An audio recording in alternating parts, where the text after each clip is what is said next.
శరీరంలో వేసిన అన్నం శరీరానికి శక్తిగా మారి వ్యర్థాలు బయటికి ఎలా వస్తున్నాయో, అగ్నిహోత్రుల్లో వేసిన ప్రతి ద్రవ్యము కూడా భౌతిక పదార్థాలన్నీ కాలి అవి బూడిదవుతున్నాయి.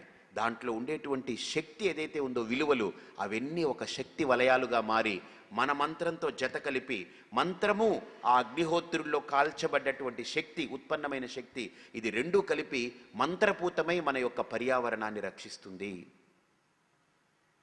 అందుకే మనం ఆఖరణ మంత్రం అంటాం, సప్తతే అగ్నే సమిధ సప్త జిహ్వాః సప్తర్షయ సప్తధామ ప్రియాని సప్తహోత్రా సప్తధాత్వా యజంతి సప్తయోనీరా వృణస్వ ఘృతేన స్వాహా పూర్ణాహుతిముత్తమాంజుహోతి సర్వం వై పూర్ణాహుతిః అస్యామేవ ప్రతితిష్ఠతి వసోర్ధరాంజుహోతి.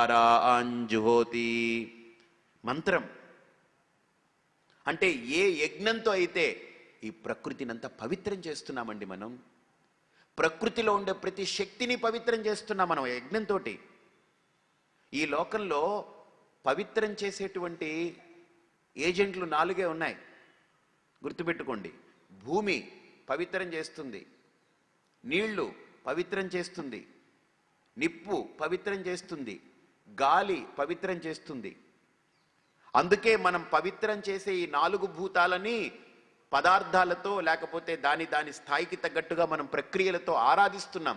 ఇది పూజ అని పేరు పెట్టాం, కానీ ఇది పవిత్రీకరణ, ఇది సంస్కారాన్ని పెంపొందించడం. మనం భూమి ఎలా పవిత్రం చేస్తుందంటే, ఒక రాగి చెంబు ఉందనుకోండి, మట్టి తీస్తోమితే తెల్లగా అవుతుంది. కాబట్టి భూమికి పండించడమే కాదు, పవిత్రం చేయడం కూడా తెలుసు.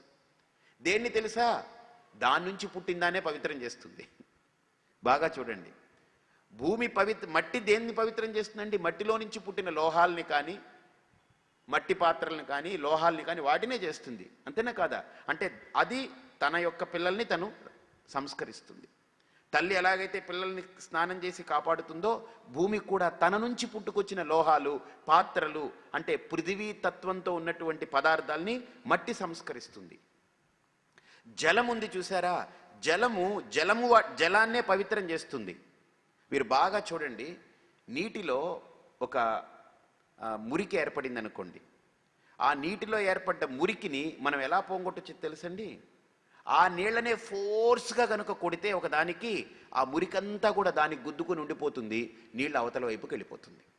నీరు నీటినే పవిత్రం చేసుకుంటుంది, పృథివినే పవిత్రం చేసుకుంటుంది, అగ్నిని పవిత్రం చేసుకుంటుంది. కాబట్టి ఆ అగ్ని పవిత్రం అవ్వడానికి ఏం చేయాలనంటే యజ్ఞమే అక్కడ. యజ్ఞో వై విష్ణు. ఆ యజ్ఞం ఎందుకు చేస్తున్నామనంటే, ఆ అగ్ని, విరాడగ్ని, వైశ్వానర అగ్ని రెండూ కూడా శక్తిని పుంజుకోవాలి, వాటికి శక్తి కావాలి.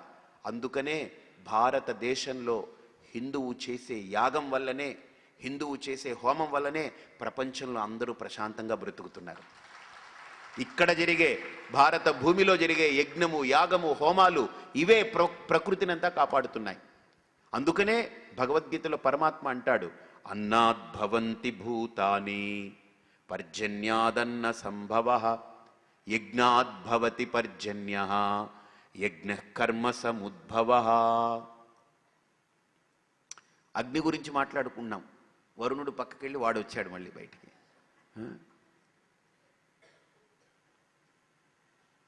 కాబట్టి యజ్ఞం అనేది మన హిందూ సంస్కృతిలో చేసేది బుద్ధి లేని వాళ్ళు కాదు చేసేది. బుద్ధి లేని వాళ్ళందరికీ కూడా కాపాడమని కోరుకునేటువంటి బుద్ధున్నవాడు చేసే పని అది. బుద్ధి లేనివాడు కాదు చేసేది. బుద్ధి లేని వాళ్ళందరికీ కూడా భగవంతుడా కొంత బుద్ధి ఇవ్వు అని బుద్ధున్నవాడు చేసే పని యజ్ఞం అది. పాపం ఆ బుద్ధి లేని వాళ్ళ కోసం మనం చేస్తున్నాం. ఎందుకని? సర్వే జనాః సుఖినో భవంతు, లోకా సమస్తా సుఖినో భవంతు. ఈ ఒక్క ప్రార్థన చాలండి హిందూ ఎంత గొప్పవాడని చెప్పుకునేదానికి. నోటితో చెప్పడం కాదు, పెదవులతో ప్రార్థన చేయడం కాదు, చేతితో కర్మ ద్వారా, క్రియ ద్వారా, యజ్ఞం ద్వారా, పూజ ద్వారా, అభిషేకం ద్వారా, జపం ద్వారా ఆచరించి చూపిన సంస్కృతి హిందూ సంస్కృతి. కాబట్టి యజ్ఞానికి అంత గొప్పతనం ఉంది. కాబట్టి అటువంటి అగ్నిని మనం వైశ్వానరాగ్ని, అలాగనే బయట విరాడగ్ని. ఇప్పుడు మీరు చూడండి, ఈ 2 అగ్నులు కాకుండా ఇంకొక అగ్ని ఒకటి ఉంది. త్రేతాగ్ని అంటారు కదా.